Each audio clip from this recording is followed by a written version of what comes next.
Is the most recommended travel credit card from Chase, the Chase Sapphire Preferred, is it still worth it? Is it still at the top of its game here at the end of 2025?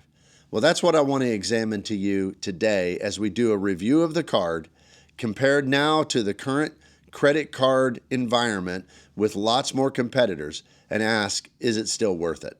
If you would, please hit the like and subscribe button and let's examine it together.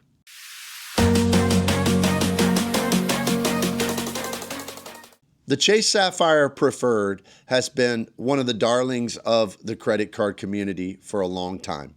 In fact, I think when I first started getting into YouTube and watching videos on credit cards several years ago, this card probably had more videos dedicated to it. Its only competitor would maybe be the gold card from American Express. But this card had more videos, more love than almost any other card on the market.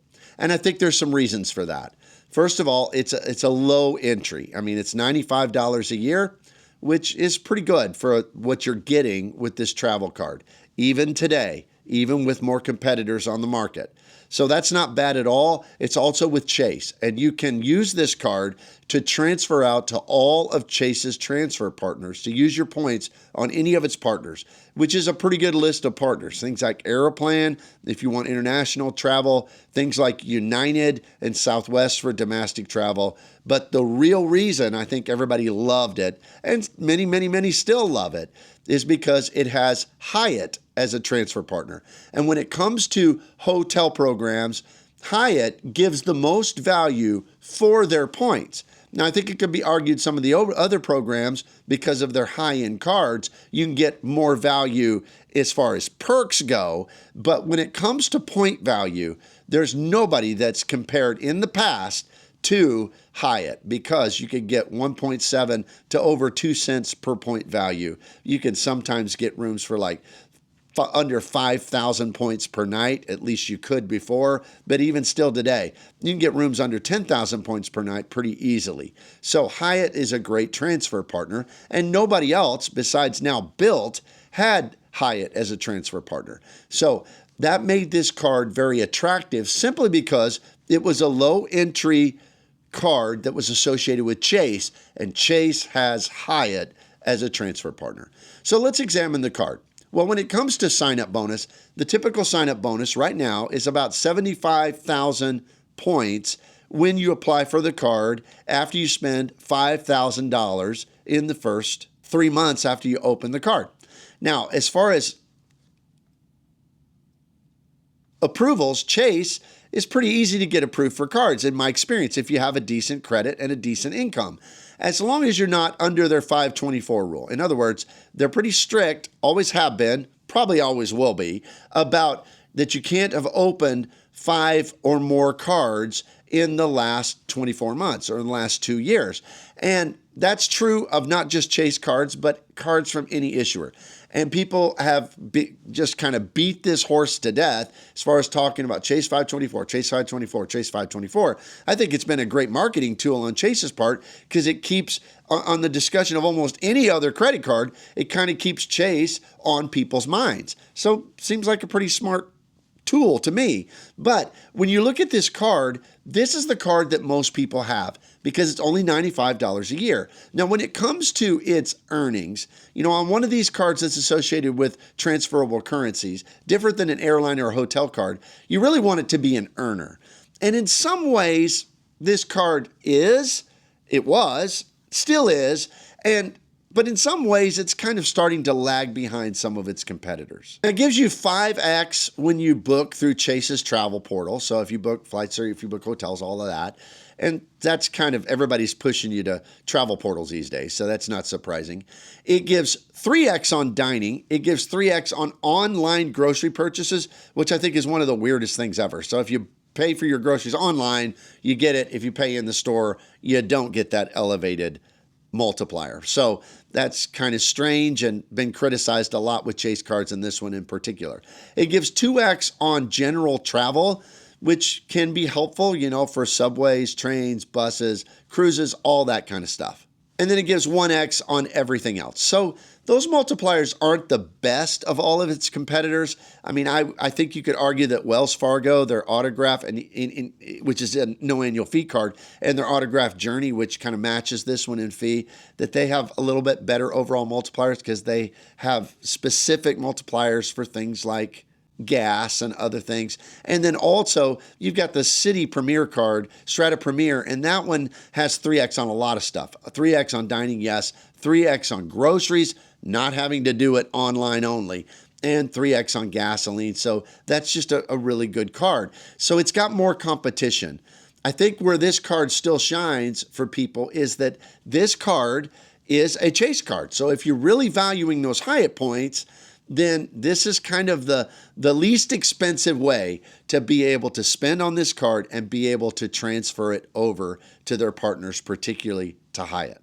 Now, it gives a few benefits. It gives a $50 annual hotel credit. You got to book that through Chase Portal, but it's really easy to use. I've used it several times. It's not hard. So really, it kind of brings your net effective annual fee down to about $45, which is that's helpful, and that's a good feature. It also has this feature that's kind of strange and kind of a little bit, I wouldn't say deceptive, but confusing, in that it gives this 10% points boost every year, but not for 10% on how many points you earned. It gives 10% on how much you spent. So that means if you spent $25,000, you're going to get 2,500 points. So that basically makes the earnings like 10% better. So instead of earning 1 on everything, you'd earn like 1.1. So it's helpful, but not really anything exciting to write home about. Then it has another little benefit in that it has a Dash Pass. So for DoorDash, you get a Dash Pass, and then you get a $10 a month credit. I don't think it can be used for dining things like food delivery, but it can be used for things like groceries and other things. So that is a benefit if somebody uses Dash Pass and DoorDash. But, again, nothing super exciting because it's somewhat restrictive. The card has pretty good travel protections, but what really excites me most about it is it's one of the only cards, especially at this price point, that has primary car insurance. So if you rent a car, rather than the insurance kind of falling behind your own personal car insurance and having to turn it into them first, this card takes care of it. It is your primary credit card insurance for car rentals. So that works out pretty well. Now, what do I think of the card overall? I have to be very honest. Even though I have a referral link down below, and if you think this card works for you, I hope you use that. That would benefit me, and it no cost to you. And the card is great for some people, especially if you're wanting to be in the Chase ecosystem. But I don't think that this is the best card at this price point, because I think that would probably go to the autograph cards with Wells, but even more than that, they're very limited on transfer partners. I think definitely this card is beat out by the Citi Strata Premier card, which has 3x on dining, 3x on groceries, 3x on gas, and has a fantastic list of transfer partners, including American Airlines, and then some of their hotel partners. Choice is 1 to 2. So if you transfer over Citi points to Choice, you're going to get 2 Choice points. So that is even better than what you've got here, but those aren't Hyatt. So I think that's the real value prop. If somebody wants a card to be able to transfer out Chase points, this is a great card for that with very little spend. And you can get even some of it back with the DoorDash and then also with the hotel credit. And also, if somebody really wants to transfer them over to arguably the best hotel points program, Hyatt, then this is the card for you. So is the card still worth it in 2025? I think so. It's got a decent sign-up bonus. It's got, okay multipliers, not as good as several of its competitors, but they're all right. But it does give you access to those transfer partners, and particularly Hyatt. So I think it's got some value. Well, let me know what you think. Do you still value it highly? It seems like people are cooling on it lately. So I thought it'd be good to do a review and ask honestly, is it still worth it? And the answer is for some people. So put your comments down below. Let me know what you think. If you still use this card, if you still have it, if it's a spender, or if you just have it in your wallet for the transfer partners. I'd love to know how you're using the card. Also, if you would, please hit the like and subscribe button. And hopefully I will see you here in the next video.